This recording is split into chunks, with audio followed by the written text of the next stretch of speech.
Hey everybody, this is Jonathan Latt, and you are listening to another episode of the Perilous Podcast. And joining me as always in the Bunker of Doom, it's Angie Carrier, the co-host. Hey, how's it what's going? on? You know, how's your day going? It's going pretty well. Yeah, you doing good? Yeah. All right. So sorry everybody, we're a little slapping. We're really good at these intros. We really are Professional. So, you are listening to the George Street Shuffle by Kevin MacLeod. Get all your free music at incompetech.com. And what's coming up, Angie? Smooth transition. You want to say that a little louder? Smooth transition. There you go. So, Angie thought she was a dog whistle for a second. What the hell is that? Coming. What the fuck? Yeah. Just gonna whisper the whole. Yeah, we'll do an ASMR podcast. Yeah. Hi everybody. How are you? How annoying is that? All right, I'm fucking. So we have gone weekly. Yeah. Which everybody seems to be enjoying, which is great. And last week we've sort of, you know, it's funny, you brought up a very interconnected sort of interesting thing. Yeah. Right? So we talked about RFK. Mm-hmm. Then a couple of weeks ago was Skinwalker. Mm-hmm. Last week was Bob Lazar. Mm-hmm. And now we're going to talk about something else. Yes. What are we talking about? The Men in Black. Men in Black. Now, Here come the Men in Black. Yeah. A little different. Yeah. But okay. This has become a Will Smith fan podcast. And I knew that was. I knew that it was either going to be you or me. And Well. I'm really glad it was you. Yep. But you can tell everybody your interconnected thread theory on this month's slew of podcasts. So, I started with George Knapp. He's the reporter from Las Vegas. We talked about in Skinwalker Ranch, and with Bob Lazar, whatever. I can't say it right. Bob the Laser Lazar. It's just, I'm bad at pronunciation. So he wrote the book Tales from Skinwalker Ranch, and then he also is responsible for getting Bob Lazar first as he was incognito or however, and then he came out as himself. He reported on that, and then he also, you know, Bob Lazar, we talk about that all of his degrees and everything, he's been erased essentially, and he claims it's to cover up that he was involved with Area 51 and all of that stuff. So Men in Black would be responsible for something like that, which is what we're talking about today. But also it ties to RFK because of, you know, just the Men in Black could be, you know, erasing memories of the people around there, you know, anything like that could all kind of fit together. So Hakuna Matata. it's a loose connection, but I like it. I thought that was fun. Hakuna Matata. It's the circle of life. Yes. And great blessings of Kofefe. And Hondo to all of you. So yeah, and if you want to hear where we stand on Bob Lazar, go check out that episode. It was last week. And anyway, so yeah, the Men in Black, which is one of my favorite things. Yes. Not the movie. I mean, I like the movie, but it's fine. Yeah, the movie based on a comic book, which is kind of based on the Men in Black stuff, but kind of not. Yeah. They change it, you know. The ride at Universal Studios Orlando is okay. Is it okay? It's just okay. I wish it was a little bit better. I have not. I have not experienced. Yeah. The Orlando ride. So the Men in Black, for you folks that don't know, are also what are known as UFO silencers. Oh. They go around supposedly scaring people involved in UFOs, and there are a lot of theories on what the Men in Black are. Some will say they are government agents. Some will say they're part of a secret society. Some will say they are extraterrestrials or hybrids themselves. Interesting. And you know, but also I think they get conflated with a lot of things. Yeah. You know, if you see someone in a black suit in an SUV who works for the government, that doesn't make them a Men in Black. They just wear suits. They're just a government agent. Yeah. You know, when I talk about the Men in Black, I am talking specifically about the really weird shit from the 60s and 70s, which was really kooky. But what do you did your research? I'm going to shut the fuck up. No. And what you thinking about it, Ange? Well, I like to do a timeline because that helps me understand the broad scope of things. So the first, I do love a good timeline. The first encounter that was reported allegedly, or not allegedly reported, that they, I guess, that they know of, was Harold Dahl I didn't write the year down like an idiot, but it was like in the 50s.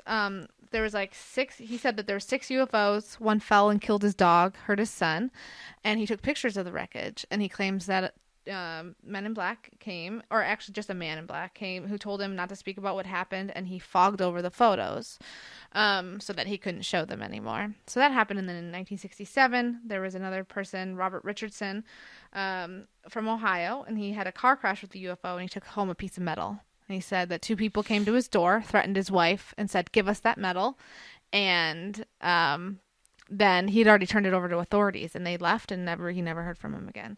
So then there's another one in like 1968, so a year later after that. Then it kind of goes on. There's lots of like, somebody captured a photo in 1968 of the man in black who used to stand across the street from the apartment. Allegedly, all of this. I have a theory on that. Yeah, and the ufologists. Timothy Green Beckley. Yes, Timothy Green Beckley. Yes. So it kind of like, there was another guy who said that there was like the guy had no eyebrows. He reported, and like no eyebrows, no hair, and he had a coin that he would spin, which I think is kind of. Oh, is that Albert K. Bender? Yeah. That helped him, like, he told him to destroy all of his UFO research. So they target ufologists or UFO researchers and people who have spotted UFOs. And Dan Aykroyd also reports to have seen. I did not know that, actually. Oh, Aykroyd's a huge conspiracy. Well, I knew that he is a huge conspiracy guy, but I didn't know that there was they told him to destroy his show that he was making, essentially. The thing with Aykroyd, though, is that's where, and don't get me wrong, I don't think Aykroyd has any reason to lie. They do look a little bit like Blues Brothers in some images of them, so maybe he wants to be connected. Well, but the thing with Aykroyd was, and let's designate, there's the Men in Black who act weird and have weird body features and things like that. And there's also these great sort of stories, especially from the 60s and 70s, where they would show up in these like pristine old like Cadillacs, and, like from the 50s, and they were just perfect. Yeah. Okay. Let's say I believe Dan Aykroyd, which I have no reason not to believe him.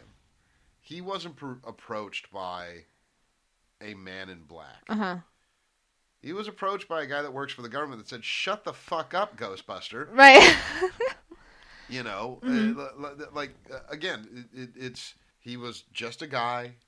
But also, with the Dan Aykroyd story, and correct me if I'm wrong, I don't know that he was ever actually approached. No. He went out, he was talking with someone about doing a guest stint or doing an appearance on Saturday Night Live. And then he saw him on the other side of the street watching him. Right. And it was right after that the production said they had to be shut down. They had to be shut down, and he looked at them, and he turned around, and then they were gone.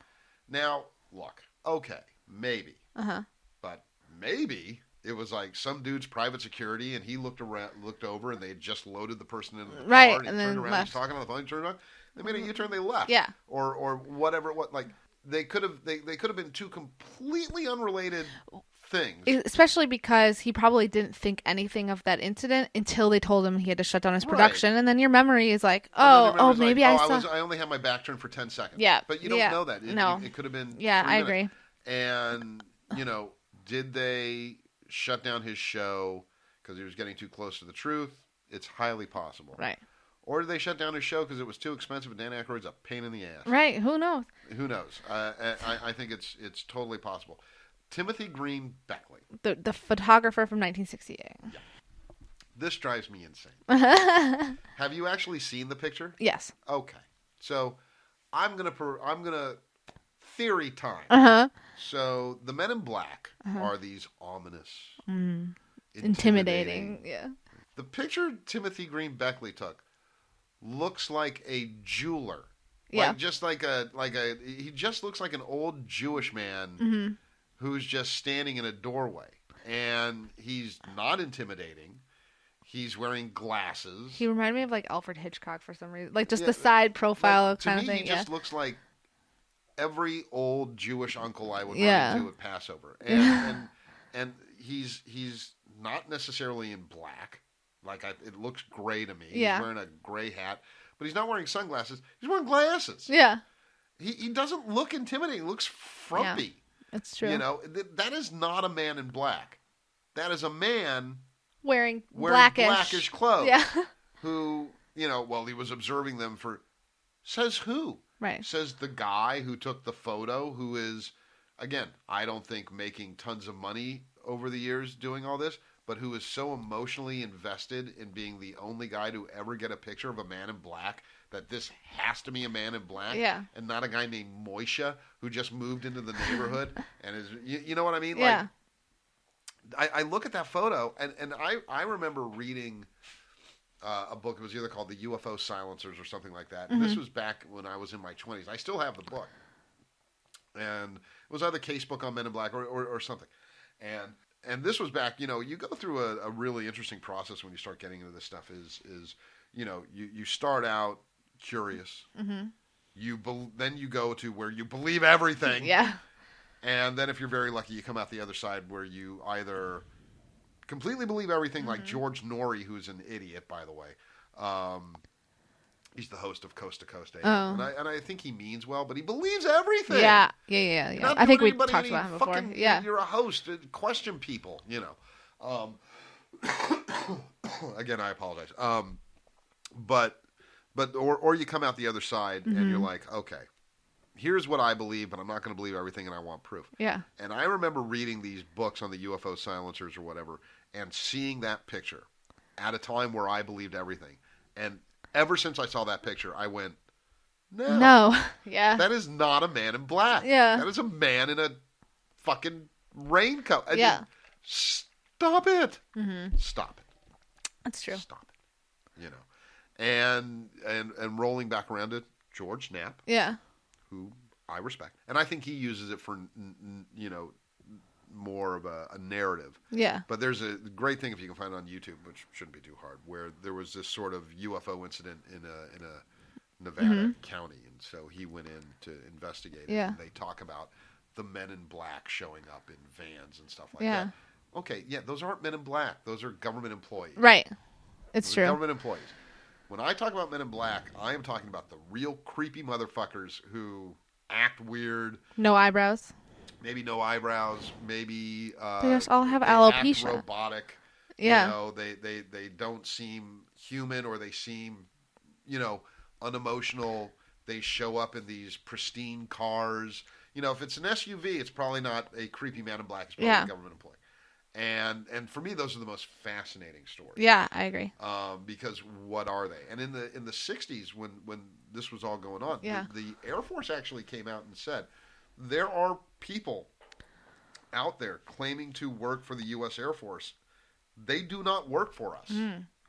Do not, you know, if someone approaches your door and you've seen a UFO or something and says, I'm with the Air Force, call us. Yeah.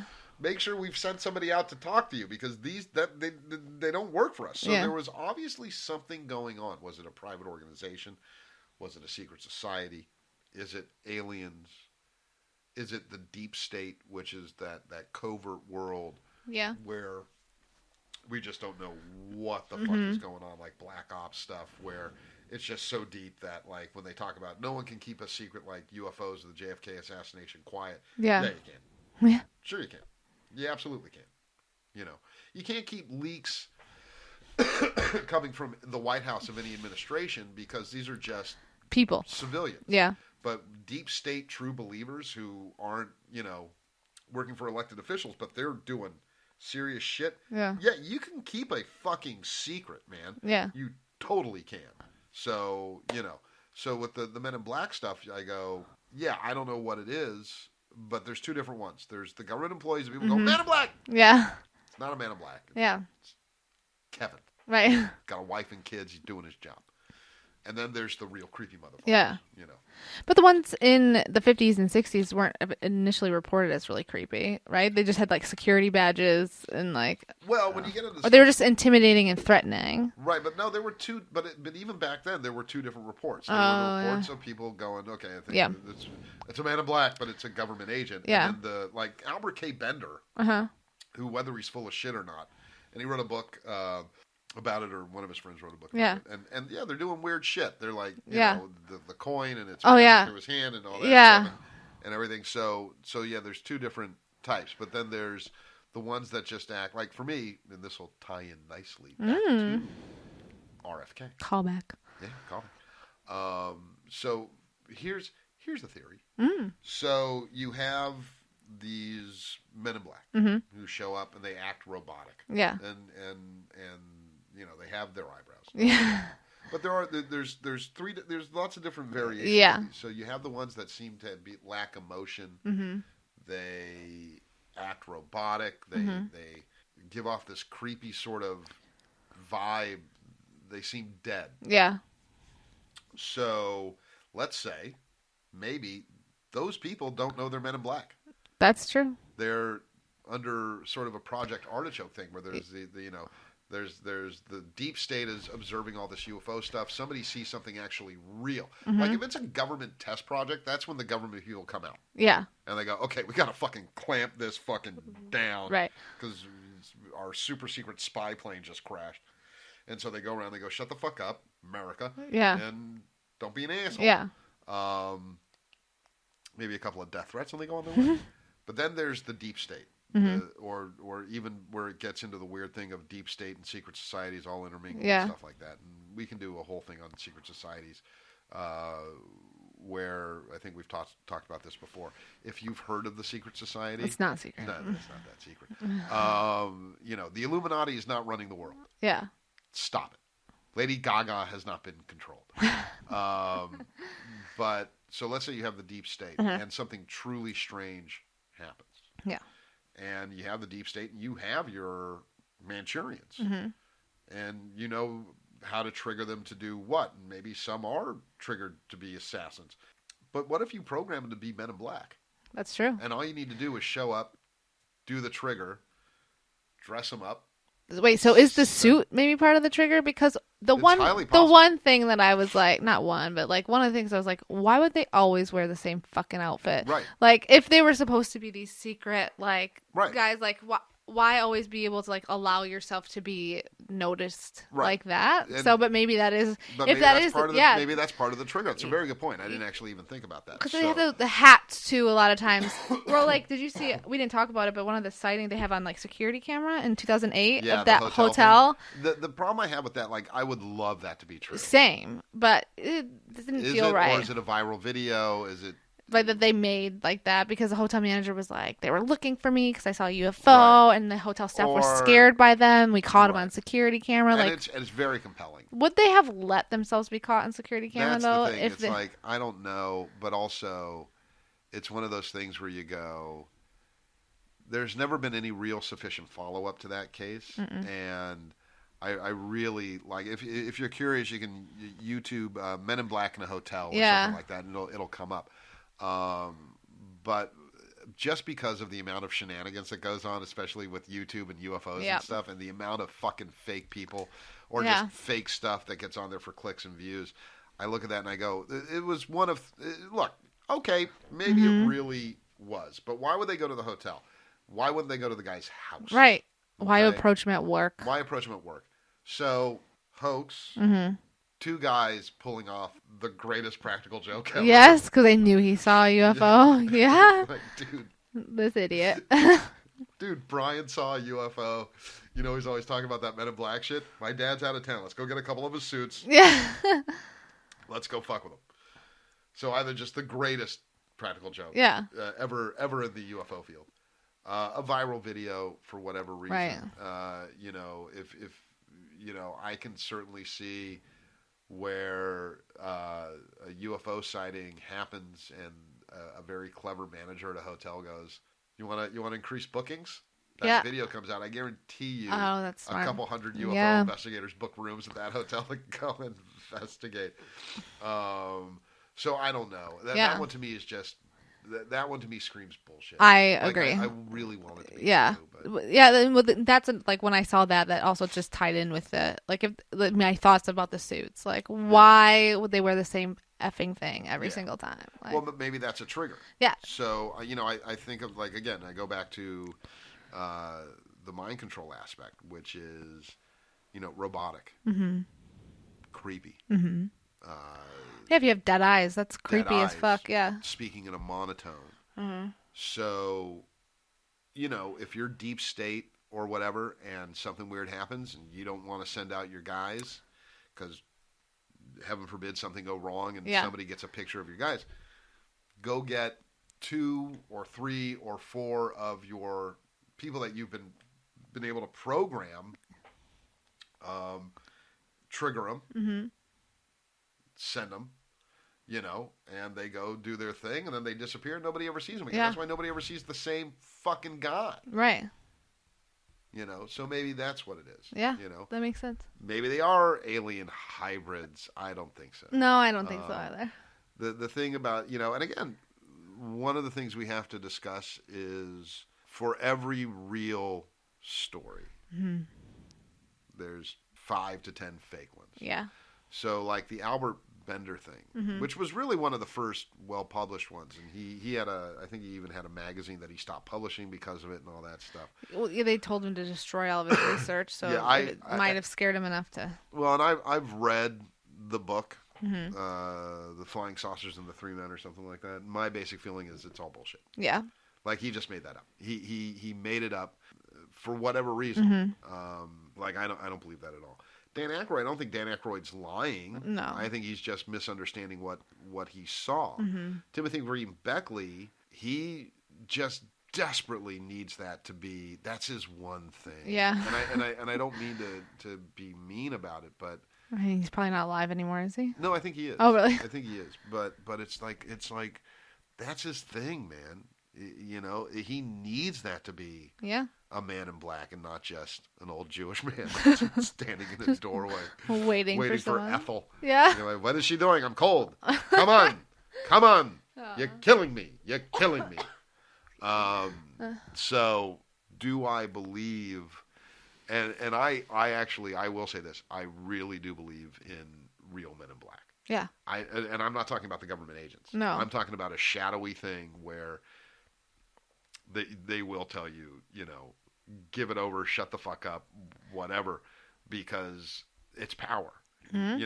And they need to keep it clamped down or whatever it is or whatever. But I absolutely believe in the men in black. But what in the end are they? I don't know. Right. What about you? I agree. Yeah. Now that we've talked through the trigger, that makes more sense because really the black suit thing was that just was your insight. That was a little good. weird. Yeah. But I didn't look anything up on it, so I was like, I don't know. But then as soon as we started talking about the Project Artichoke, maybe that is because girl in the polka dot dress, guy in the black suit. Yeah. When I put this black suit on, and much less conspicuous than the guy in the polka dot dress. Yeah. That's very true. It'd be a real different world. Polka dots. You could do that now. It would be a little less weird. Totally.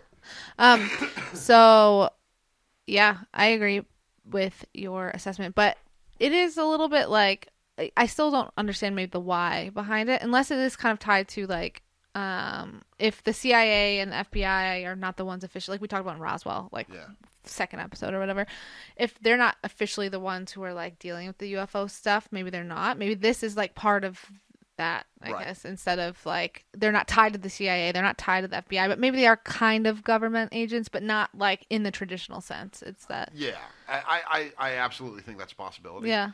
Or, I mean, let's think of it also like this. Maybe they have, nothing to do with the government. Yeah.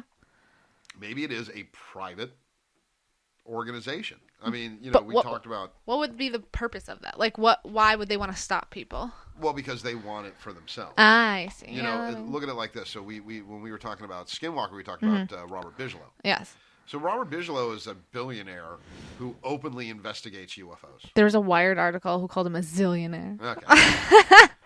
I think they're just kissing his ass. Yes. So Robert Bigelow is a billionaire who openly investigates UFOs. Yeah. So if there is one billionaire who openly investigates UFOs, what is to say there is not a group of millionaires or billionaires or elites who quietly, because they want to be able to release it, doing it for generations.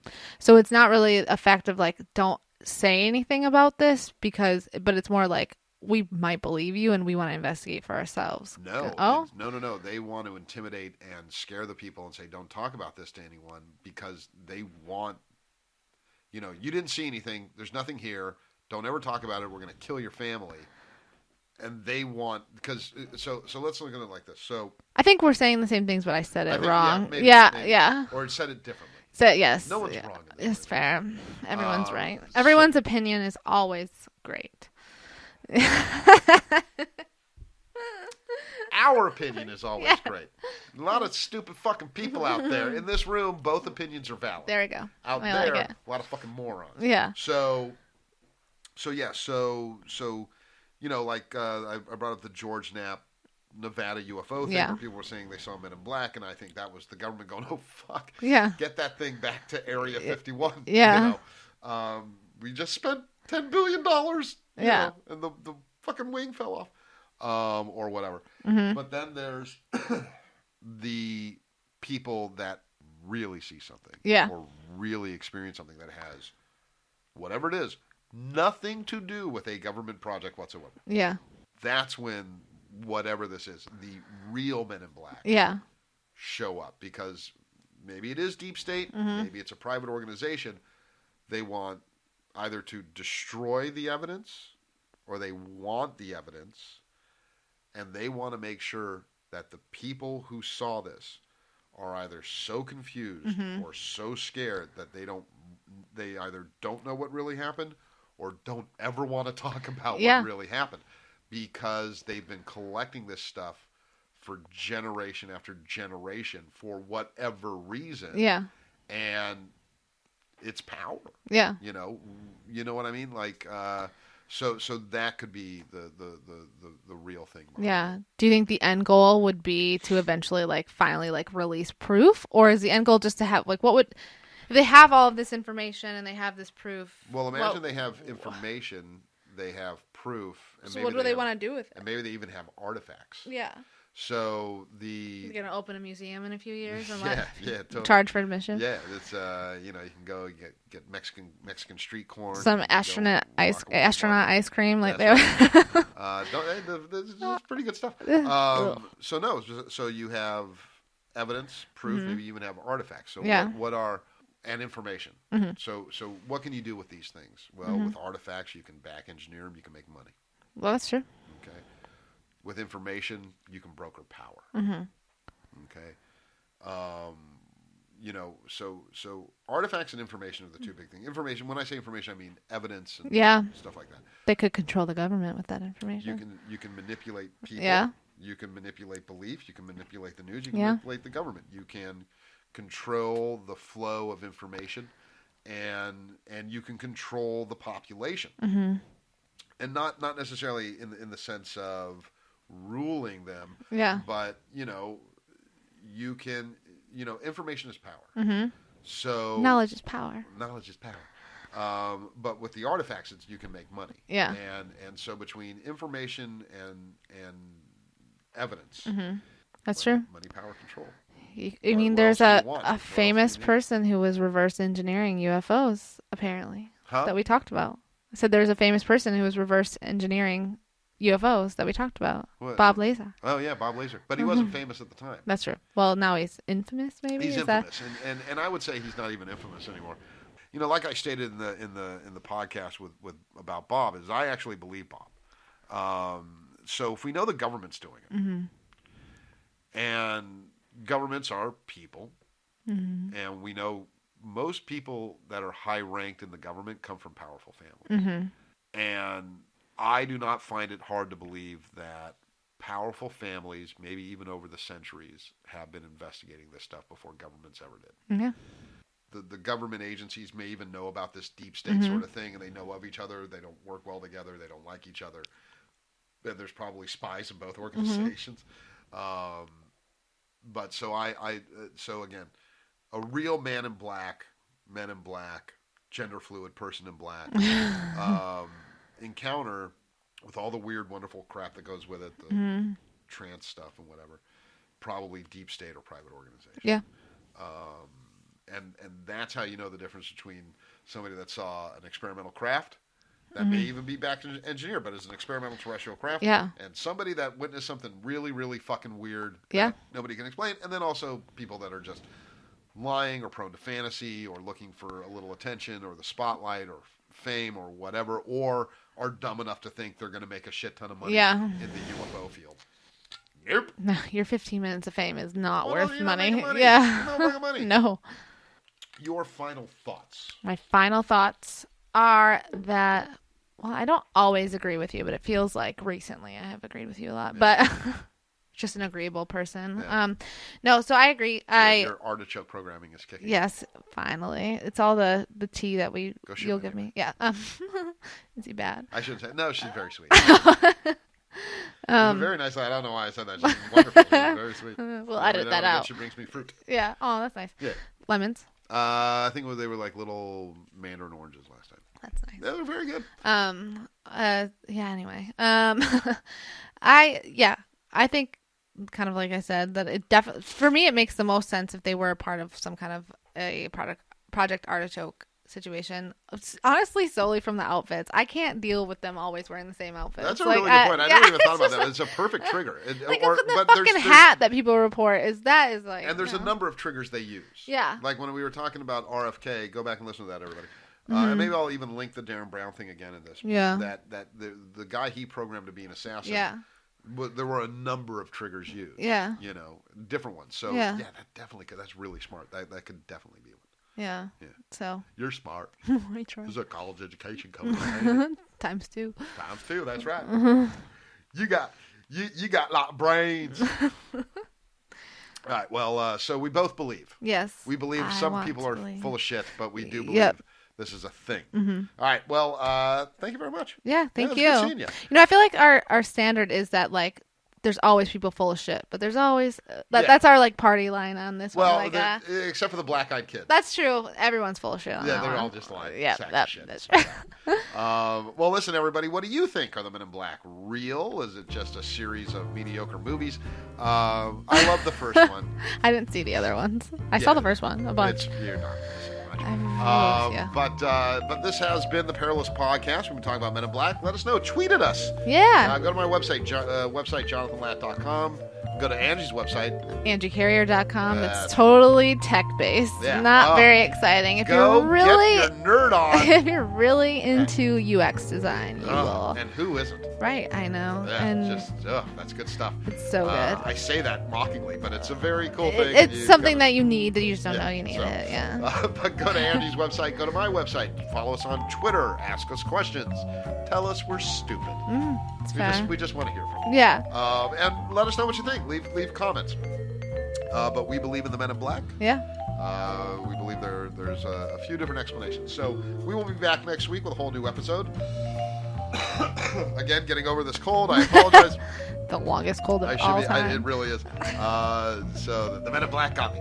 But again, this has been the Perilous Podcast, or the Perilous Codcast.